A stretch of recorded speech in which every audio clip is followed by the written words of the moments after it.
Oppenheimer. Algebra's like sheet music. The important thing isn't can you read music, it's can you hear it. Can you hear the music, Robert? Yes, I can.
Death,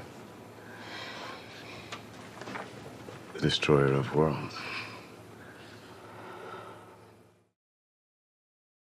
Dr. J. Robert Oppenheimer, father of the nuclear bomb, head of the Trinity tests, leader of Los Alamos, or a suspected communist, a womanizer, a cocky bastard, or a genius? Well, there are many contradicting views on Oppenheimer, and Christopher Nolan's film Oppenheimer explores his inner life and his dealings in politics related to the Manhattan Project. The film is set in 3 acts. The first act, it is Oppenheimer's personal life leading up to the Manhattan Project. The second act, it is Oppenheimer's relation and work during the Manhattan Project. And third act, his work and his life after the Manhattan Project. And the film works. It works. It is a cinematical epiphany. It is a masterpiece. It is 3 hours long, and it crams so much story in such a little time, but it feels as if you are there You are in front of it. It is filmed, it is acted, it has music which is god tier. Everything in this movie was perfect, and it combined to create a masterpiece. But why does it work? Well, it has many factors. Let's hear about it. Number one, the cost. Not the cost, sorry, the cast. The cast of Oppenheimer brought the A game into this film. Actors such as Matt Damon, Cillian Murphy, RDJ, what else can I say, right? Gary Oldman. How many more people do you need? Well, Matt Damon was really nice as the general. His performance was memorable. It gave up those military, strict people kind of vibes. He knew what he was doing. And RDJ, I have nothing to say because he delivered a masterpiece into our hands. Louis Strauss. I never hated a character as much as Louis Strauss, and that's only because RDJ played it with precision. And I am damn sure that RDJ with this role contributed significantly to get rid of that Marvel image, because he gave that much effort and he acted that brilliantly. And that's the thing. I have seen this only when he was playing Charlie Chaplin in the movie Chaplin, and that was before Marvel. So just imagine how good of an actor he is now. And now let's get to the main contestant, the star of the show, Cillian Murphy. We saw him rise into prominence through his brilliant acting in Peaky Blinders. He has done side roles. He has worked with Nolan in films such as Inception, the Dark Knight trilogy. He was really nice. And Cillian Murphy as Oppenheimer is perfect. He brings an elegance, an arrogance, a type of classiness. He brings out the real Oppenheimer, from his body language to how he talks to how he reacted to different information, how the Hiroshima and Nagasaki bombings affected him. Everything that he does, I feel like it felt like the real Oppenheimer was there. It was not being acted, and that tells you something. Well, the biggest factor in his acting were his eyes. His eyes talk. Just observe his eyes in important scenes and you'll see all the emotion in them. From happiness during the Trinity test, to sadness during the bomb droppings, to horror at what nuclear fission, how bombs would destroy the world. You have to imagine how much of dedication an actor needs to get to that much of a level. Then comes the music. Ludwig Göransson's composition for this movie has made me addicted to the songs for the movie.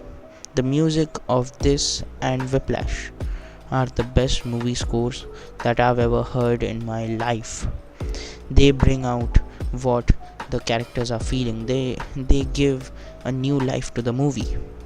And if there was no music in the background, I would say that it's really sad to see such a bland film, but the music spiced it up. Then comes the cinematography. There are many different approaches, but what Nolan does, just he throws those approaches out of the window and works with his own style. The last time I saw this, it was, I think, in his film Memento, because this same style, the black and white shots and the color shots, are in that film too. The black and white shots are Strauss's view, and they are after Trinity, while the color shots are Oppenheimer's view, which are before the Trinity test. Well, what can I say? This is also really a philosophical point of view, I guess. But Louis Strauss's point of view, to be shown in black and white, shows his worldview. He just wants work, work, work. He does not think about the consequences. While Oppenheimer, he thinks about the consequences. He thinks what will happen. And with the cinematography, I'm also going to improve one last point. That is the editing. The editing was fabulous. It felt like a 3-hour film just vanished in 5 minutes. And another thing, there are so many characters, but I never felt that I'm getting confused, because that is due to the editing. And I'm talking during my exam, so the videos will be short, so please forgive me. And I hope you like this small review. I'll improve, I promise. And I'll see you in the next video. Comment what review you want me to talk about next, and I guess I'll do it. Also please like, share, comments, and most importantly subscribe. I really need it. Please. Well, thank you, my fellow cinephiles, and I'll see you in the next video. Bye bye.